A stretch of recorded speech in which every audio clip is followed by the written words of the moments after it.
आज हम एक ऐसी कहानी पर चर्चा कर रहे हैं जो बिल्कुल किसी मॉडर्न फेरी टेल जैसी लगती है। हाँ।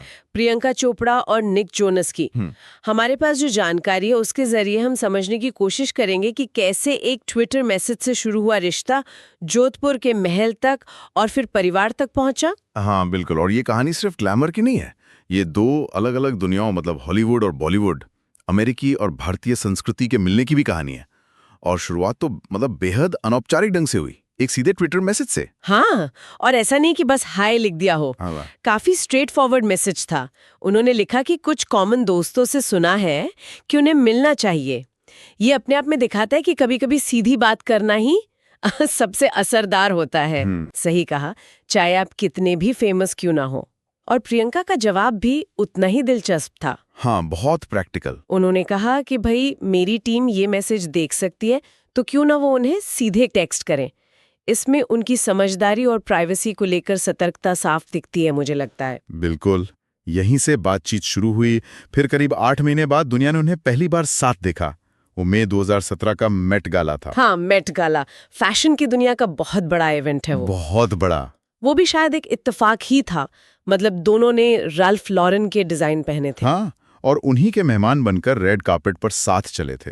अच्छा। उस समय तो उन्होंने यही कहा कि वे सिर्फ दोस्त हैं और एक ही डिजाइनर ने बुलाया इसलिए साथ आए हैं। हाँ, ये टिपिकल सेलिब्रिटी जवाब होता है कई बार। कह सकते हैं, लेकिन ये शायद लोगों की नजरों में धीरे धीरे अपने रिश्ते को लाने का एक तरीका भी हो सकता है। हो सकता है। खैर, इसके बाद मुलाकातों का सिलसिला बढ़ा। न्यूयॉर्क, लॉस एंजलिस और फिर निक का भारत आना। हाँ, और प्रियंका की माँ मधु चोपड़ा से मिलना, ये सब संकेत दे रहे थे कि भाई रिश्ता दोस्ती से आगे बढ़ चुका है। बिल्कुल। और ये मुलाकातों का सिलसिला जल्द ही एक बहुत अहम पड़ाव पर पहुंचा। जुलाई 2018 में ग्रीस में छुट्टियों के दौरान निक ने प्रियंका को शादी के लिए प्रपोज किया। ओ, वो पल तो वाकई खास रहा होगा। हाँ बिल्कुल। उन्होंने टिफनी की एक खूबसूरत शायद 4 कैरेट की अंगूठी थी, उसके साथ पूछा कि क्या प्रियंका उनसे शादी करके उन्हें दुनिया का सबसे खुश इंसान बनाएंगी। और प्रियंका का जवाब फौरन हाँ। वाह, इसके बाद सब कुछ बहुत तेजी से हुआ लगता है ना। हाँ, काफी तेजी से। अगस्त 2018 में मुंबई में पारंपरिक भारतीय सगाई की रस्म हुई, जिसे रोका कहते हैं। हाँ, रोका, जिसमें दोनों परिवार मिलते हैं ऑफिशियली। बिल्कुल। और फिर दिसंबर 2018 में वो बड़ी शानदार शादी हुई जोधपुर के उम्मेद भवन पैलेस में। उम्मेद भवन पैलेस जगह ही अपने आप में कहानी कहती है। सही कहा।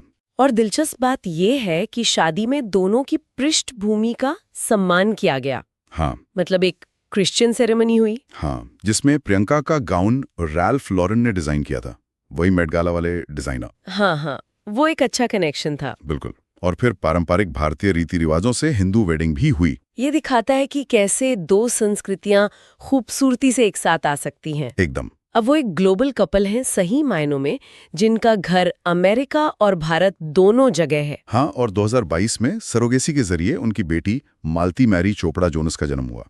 हाँ, जिसने उनके परिवार को पूरा किया। हाँ। तो एक ट्विटर डीएम से शुरू होकर मेट गाला की वो दोस्ती, ग्रीस का प्रपोजल, जोधपुर की शाही शादी और फिर परिवार, ये सफर वाकई कमाल का है। बिल्कुल। और ये सोचने पर मजबूर करता है कि आज के दौर में रिश्ते कैसे बनते हैं और कैसे दो अलग पृष्ठभूमि के लोग दुनिया भर की नजरों के बीच अपनी शर्तों पर एक कहानी गढ़ सकते हैं। हाँ, ये दिखाता है कि शुरुआत कितनी भी साधारण, मतलब एक सीधे संदेश जितनी सिंपल क्यों न हो, अंत शानदार हो सकता है।